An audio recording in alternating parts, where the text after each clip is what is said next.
It's a new year, it's a new you, and there's loads of new games on Xbox Game Pass. 10 of them to be exact. Before we get into all of that though, we've got a little competition for you. If you want to win a 2TB Seagate hard drive for your Xbox, just tell us in the comments what game you download first if you want it and why. So without further ado, let's have a look at all the lovely new games your Xbox Game Pass subscription gives you access to this month. Come on in Slam and welcome to the NBA Playgrounds. Okay, those aren't the official lyrics, but they tee up with what I'm about to say, which is this. NBA Playgrounds is a great arcade basketball game. Just what you need after the frighteningly real likes of NBA 2K18 and NBA Live 18. Although I do frighten easily. Honestly, it's cool to play basketball on a rooftop and in front of the London Eye. You can hit the court in fast-paced exhibitions, complete challenges in tournament mode to earn new courts and card packs, or polish your shooting in 3-point contests. Those 3-pointers aren't going to shoot themselves. With 30 NBA teams and a bulging stable of over 300 current and former NBA players, NBA Playgrounds lets you play ball the way it's meant to be played, with 15-foot high jumps and hilariously oversized heads. If your New Year's resolution is to be a god at fighting games, you're in luck. Injustice Gods Among Us is one of the best beat-em-ups to learn the ropes on, and when you do learn those ropes, you can use those ropes to strangle your opponents. Here, Batman, Joker, Wonder Woman, and more iconic DC heroes and villains go head-to-head and engage in epic scraps across well-known locations from the DC universe. The roster is stacked and the powers are crazy. Once you've developed your skills, you can then up the difficulty, try local play for some old school couch-based action, or even give other NetherRealm fighters a go. Injustice plays similarly to Injustice 2 and Mortal Kombat, so the skills transfer nicely. Before Ninja Theory's DMC came Devil May Cry 4, the last in the line of Capcom's classic hack and slash series. I love DMC, but there's just something about Devil May Cry 4 that's untouchable. Maybe it's the appealing mix of cautious defense play and wild attacking fury. Maybe it's the challenging puzzles. Maybe it just boils down to having white hair again. Whatever the reason, I'm a fan. The special edition brings plenty of playable characters, including Trish and Lady, and a fearsome new difficulty level called Legendary Dark Knight that spawns waves of enemies at you. All that in 60 FPS? It's a deal good enough to turn your hair white. That's how hair follicle pigmentation works, right? Okay, I played this a lot back in the day. When the original Xbox launched in 2002, Fuzion Frenzy was the party game. The idea is you gather up to 3 friends and embark on a minigame tournament for the ages. There are more than 45 action-packed games to compete in across numerous worlds.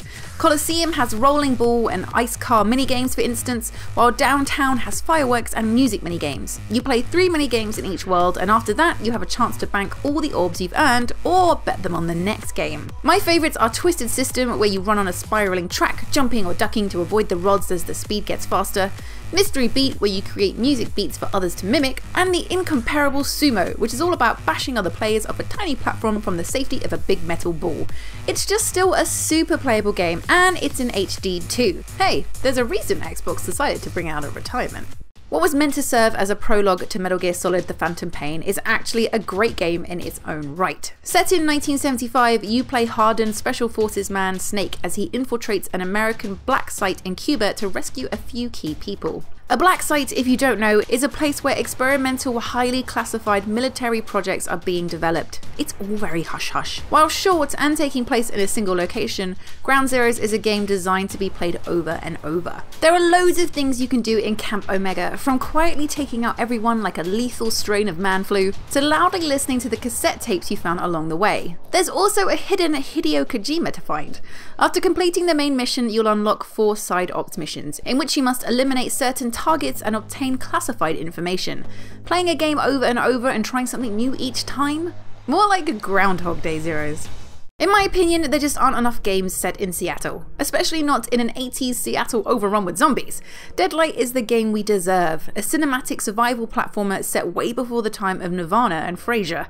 Here you play as Randall Wayne, a man fighting to find his lost family. Are they in a dustbin like Oscar the Grouch from Sesame Street? Who can say? To uncover the mystery, you'll scamper through ruined environments, barricade doors, pick through abandoned homes, and use what little ammo you have to take down zombies in your way. The director's cut brings a digital art book and more intuitive controls, making Randall more nimble. Oh, and there's the addition of the survival arena, where you erect defenses to block zombies whilst fighting back with machine guns, Molotov cocktails and snipers.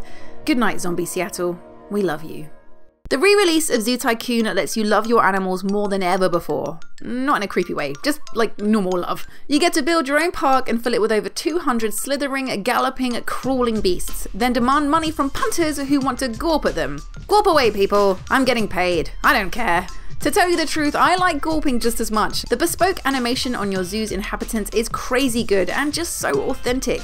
But I also like decorating the enclosures, building paths between them, and strolling around my detailed enterprise in third person. I am the Zoo Emperor. Ultimate Animal Collection is the definitive version of the real-time strategy. It's fully remastered in 4K with HDR support, and there's a host of new animals hailing from Australia and South America, places where nature is so dangerous it deserves to be locked behind bars.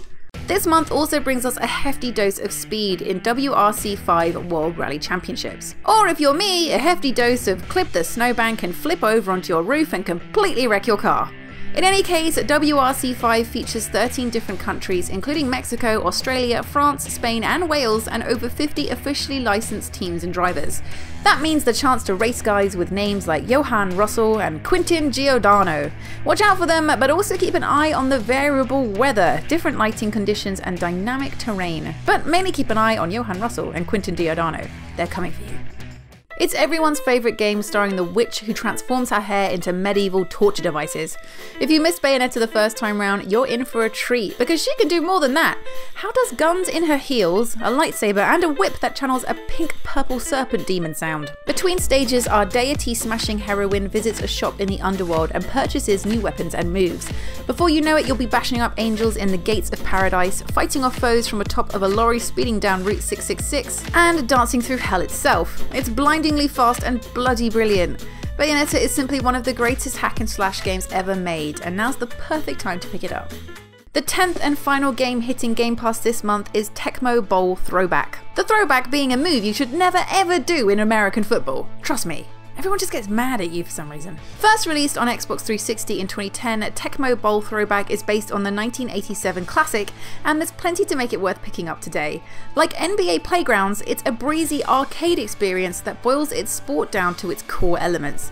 Those elements here being pass or run with the ball, avoid getting tackled, then run into the end zone and ungraciously accept the crowd's ego-swelling cheers. You don't have to know what a yard is to appreciate Tecmo Bowl Throwback. Although, if you don't know what a yard is, you should really sort that out. And that wraps up January's Game Pass. Sports, superheroes, cuddly animals, and hairy super witches. What a start to the new year. And remember guys, if you want to be in with a chance of winning that 2TB Seagate hard drive, simply comment down below what game you'd play first if you won it. In the meantime, drop a like on the video and subscribe to Xbox On for more daily videos. Bye!